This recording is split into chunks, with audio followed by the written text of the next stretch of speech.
మొదటిగా మా గురువు గారైన శ్రీ విజయ్ కుమార్ గురుస్వామి గారి ఆశీస్సులతో ఈ శబరిమల యాత్రను ప్రారంభించాము. అలా మా 41 రోజుల మండల దీక్షను పూర్తి చేసుకుని అయ్యప్పను స్మరించుకుంటూ ఇరుముడి కట్టి శబరిమలకు అయితే బయలుదేరేశాము. Hello everyone, welcome back to our channel hunt with Akshay. So మీరు చూశారు కదండి, అలా అయితే అందరూ ఇరుముడి కట్టి ఎంతో సంతోషంగా అయ్యప్పను స్మరించుకుంటూ ధర్మవరం నుండి బెంగళూరుకి చేరుకొని బెంగళూరు నుండి చెంగనూరుకి అయితే వచ్చేసాము. శబరిమలకు వెళ్లాల్సిన భక్తులకు డైరెక్ట్ ట్రాన్స్పోర్టేషన్ ఫెసిలిటీస్ అయితే అక్కడికి లేవు. సో ప్రతి ఒక్కరు చెంగనూరు లేదా ఎరిమేలులో దిగి అక్కడ నుండి బస్సు దారిలో శబరిమలకు వెళ్లాల్సిందే. మా చెంగనూరు స్టేషన్ నుండి శబరిమలకు డిస్టెన్స్ చూసుకున్నట్టయితే 85 కిలోమీటర్స్ అయితే ఉంది. మీకు తెలిసిందే కదండి కేరళ అంటే ఎలా ఉంటుందో, ఆ ప్రకృతిని. అలాగే మేము వెళ్తున్న రోజు వెదర్ కూడా చాలా బాగుంది. సో అలా ఆ విండో సీట్లోనే కూర్చుండిపోయాను.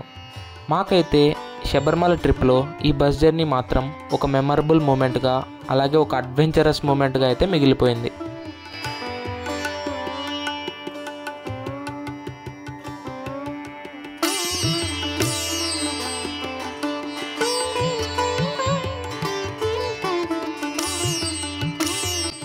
ఇప్పుడు మీరు చూస్తున్నారు కదా, అవి ఏమనుకుంటున్నారు? అవి పైనాపిల్ ఫార్మ్స్ అండి. చూసారా ఎంత చక్కగా కొండల మీద కూడా వీళ్ళు ఎంత బాగా ఫార్మింగ్ చేస్తున్నారో. మనకు పంబా రీచ్ అవ్వడానికి 85 కిలోమీటర్సే అయినా ఆ ఘాట్ రోడ్స్ వల్ల 3 అవర్స్ అయితే పడుతుంది. సో చిన్న రిఫ్రెష్మెంట్కు ఫుడ్స్ తినడానికి ఒక స్టాప్ అయితే వేస్తారు. వాళ్ళ ఫుడ్స్లో బాగా ఫేమస్ అయిన ఒక ఫుడ్ను మీకు చూపిస్తాను, చూద్దురు పదండి. గురు ఇదేందో చెప్తారా గురు? దీన్ని ఏమంటారు? కప్పా గంజి అంటే ఏంతో చేస్తారు గురు దీన్ని? ఇక్కడ బియ్యం అంటే కొర్రలా? రైసే, అది కేరళ రైస్. దాంట్లోకి అదేం స్వామి? కప్పా గంజి. ఇది గడ్డ అంటే గంజిగడ్డ, కంచిగడ్డ, గంజిగడ్డ. దాంట్లో కొద్దిగా మంచి స్ట్రాంగ్ ఫుడ్ ఇది. ఇక్కడ ఫుడ్ కాబట్టి మనకు దొరకదు కాబట్టి మనం టేస్ట్ చేయాలి. బాధ్యత మన బాధ్యత. ఎట్లుంది మన పిల్లలకు చెప్పాలి కదా, వాళ్ళ ట్రెడిషన్ని మనము తెలుసుకొని నలుగురికి చెప్పాలని. అదే పనిగా ఇష్టం ఉంది, ఇష్టం లేకపోతే తినాలా. సో ఫైనలీ 85 కిలోమీటర్స్ ట్రావెల్ చేసి పంబాకైతే రీచ్ అయిపోయాము.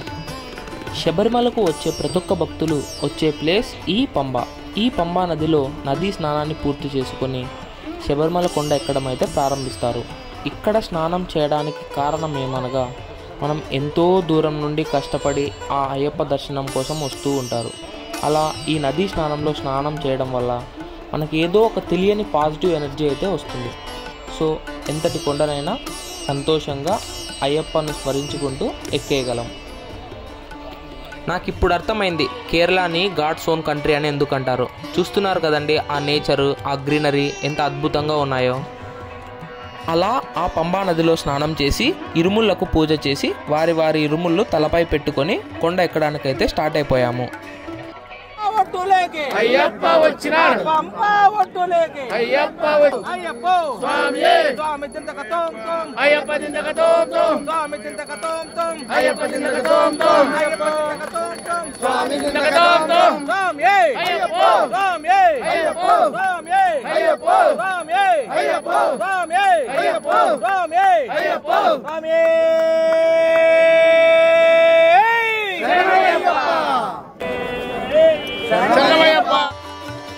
శబరిమలకు చేరుకోవాలంటే మొత్తం 2 దారులు అయితే ఉన్నాయి. ఒకటి చూసుకున్నట్టయితే పెద్ద పాదం, దాని డిస్టెన్స్ అయితే 50 కిలోమీటర్స్ అయితే ఉంటుంది. మరొకటి మేము వెళ్తున్నది అదే చిన్న పాదం, ఇది 4 కిలోమీటర్స్ దూరం అయితే ఉంటుంది. మనం కొండ ఎక్కే దారిలో మొదటి వచ్చే ప్లేస్ ఈ కన్నెమూల మహాగణపతి టెంపుల్. మనం ఏ పనైనా వినాయకుని బ్లెస్సింగ్స్ తీసుకొని చేస్తే అది సక్సెస్ఫుల్ అవుతుందంటారు కదండి. అలా ఇక్కడ వినాయకుడిని దర్శనం చేసుకొని మన ఇరుముడిలోని మొదటి టెంకాయని ఇక్కడ కొట్టి కొండని ఎక్కడం అయితే స్టార్ట్ చేశాము. ప్రజెంట్ శబరిమలలో రష్ ఎక్కువగా ఉండడం వల్ల వీళ్ళు 80,000 మెంబర్స్ని అయితే ఈ వర్చువల్ క్యూ టికెట్స్ ద్వారా అలౌ చేస్తున్నారు. స్పాట్ బుకింగ్ కూడా ఇక్కడ కొద్ది మందికే అయితే అవైలబిలిటీలో ఉంది. సో ఎవరైతే శబరిమల రావాలనుకుంటున్నారో వచ్చే ముందు శబరిమల online.in అనే వెబ్సైట్లో మీ వర్చువల్ టికెట్స్ని బుక్ చేసుకొని వస్తే బెటర్. ఇక్కడ కొండ ఎక్కుతున్న వారిలో మీరు ఏదైనా ఒక కామన్ థింగ్ని అయితే అబ్జర్వ్ చేశారా? అదే ఆ తలపైన ఉన్న ఇరుముడి. దీని గురించి మీలో ఎవరికైనా తెలుసుంటే కామెంట్ సెక్షన్లో అయితే నాకు చెప్పండి. ఇరుముడి అంటే ఏమీ లేదండి, పూర్వకాలంలో భక్తులు యాత్రలకు వెళ్ళేటప్పుడు వారి ముఖ్యమైన అవసరాలైన బియ్యము, నెయ్యి, టెంకాయ అలాంటివన్నీ కలిసి ఈ ఇరుముడిలో అయితే పెట్టుకునేవారు. అలా ఆ పద్ధతిని పాటిస్తూ ఇప్పటికీ ఈ ఇరుముడి అనే సాంప్రదాయాన్ని కొండపైకి వెళ్ళేటప్పుడు భక్తులు అనేది తీసుకొని వెళ్తారు. కన్యమూల మహాగణపతి టెంపుల్ అవ్వగానే వచ్చే ప్లేస్ నీలిమల అవ్వగానే వచ్చే ప్లేస్ ఈ అప్పాచి మేడ. చూస్తున్నారు కదండి, దీని ఆల్టిట్యూడ్ 70 degrees హైట్లో అయితే ఉంటుంది. ఇది ఈ శబరిమల ట్రెక్లో one of the toughest place అని అయితే మనం చెప్పుకోవచ్చు. మీరు కొండ ఎక్కే దారి మార్గంలో ఒకటి అబ్జర్వ్ చేసినట్టయితే ఫ్రీ మెడికేటెడ్ డ్రింకింగ్ వాటర్ అనేవి వీళ్ళు ప్రొవైడ్ చేస్తారు. ఇవి ఆ శబరిమల కొండల్లో పెరిగే వనమూలికలతో అయితే తయారు చేస్తారు. ఇది మనిషికి ఇన్స్టాంట్ ఎనర్జీ అనేది ఇస్తుంది. అప్పాచి మేడకొండ ఎక్కడం పూర్తవగానే మీరు తర్వాత రీచ్ అయ్యే ప్లేస్ ఈ శబరిపీఠం. మాలికాపురత్తమ్మకు అయ్యప్ప స్వామి నన్ను ఎప్పుడైతే కన్యస్వాములు దర్శించుకోవడానికి రారో అప్పుడు నిన్ను నేను పెళ్లి చేసుకుంటాను అని చెప్తాడు. అలా ఇక్కడికి వచ్చిన కన్యస్వాములందరూ శరణ్ గుత్తి అనగా బాణాన్ని గుచ్చే ప్రదేశము అనే ప్లేస్లో వాళ్ళు బాణాన్ని గుచ్చుతూ వాళ్ళు వచ్చినట్టు తెలియజేస్తూ ఉన్నారు. మనం ఇరుముడిలో తెచ్చుకున్న రెండవ టెంకాయని ఇక్కడ కొడతాము.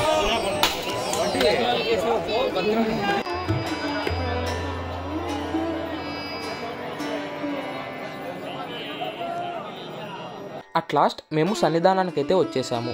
మన ఇరుముడిలో ఉన్న మూడవ టెంకాయని ఆ రైట్ సైడ్ కొట్టేసి ఈ 18 బంగారు మెట్లను ఎక్కి దర్శనానికి బయలుదేరాము. మాల వేయని వారికి మరొక దారి అయితే ఉంది. ఈ 18 మెట్లకు గల ప్రత్యేకతలు చూసుకున్నట్టయితే కామం, క్రోధం, లోభం, మదం, మాశ్చర్యం వంటివి సూచిస్తాయని పండితులు చెప్తారు. అలా ఒకటొకటిగా అన్నింటినీ దాటుకుంటూ అన్నీ విడిచి అయ్యప్ప దర్శనానికైతే మనం వెళ్ళాలి. అలా అన్నింటినీ విడిచిన మనిషే దేవుడు అని తెలియజేసేలాగా తత్వమసి అని ఇక్కడ రాయడం కూడా జరిగినది.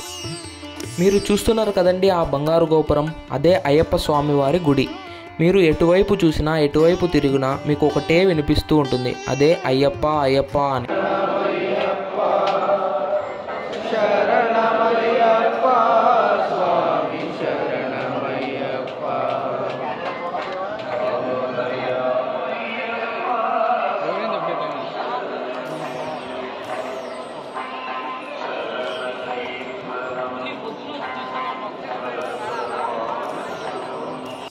మాకు దర్శనం ఎంతో బాగా అయితే జరిగింది. అలా దర్శనాన్ని పూర్తి చేసుకున్న తర్వాత భస్మకులం దగ్గరికి అయితే వచ్చాము. మేము మా దర్శనాన్ని పూర్తి చేసుకున్న తర్వాత ప్రసాదాలు తీసుకొని మా రూమ్కి అయితే వచ్చాము.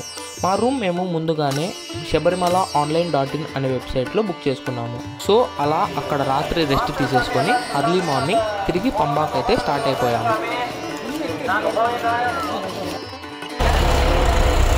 ఇక్కడ ఇలాంటి ట్రాక్టర్స్ తప్ప వేరే ఏ వెహికల్ కూడా కొండెక్కలేదు. ఇక్కడ ఈ వెహికల్స్కి కూడా ఫ్రంట్ సైడ్ అనేది లోడ్ వేస్తారు, ఎందుకంటే ఆల్టిట్యూడ్ ఎక్కువ ఉండడం వల్ల. సో అట్ లాస్ట్ మేము పంబాకి అయితే రీచ్ అయిపోయాము.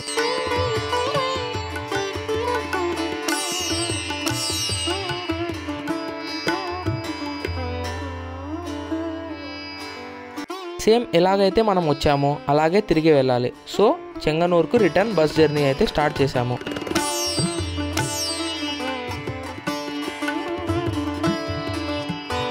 ఫైనలీ మా శబరిమల యాత్ర ఎంతో సంతోషంగా సక్సెస్ఫుల్గా కంప్లీట్ అయింది. అలా చెంగనూరులో ఇంకా మా ట్రైన్కు టైం ఉండడంతో చిన్నగా షాపింగ్ అయితే చేశాము. నెక్స్ట్ డే మార్నింగ్ అంతా మేము బెంగళూరు సిటీకి అయితే రీచ్ అయిపోయాము.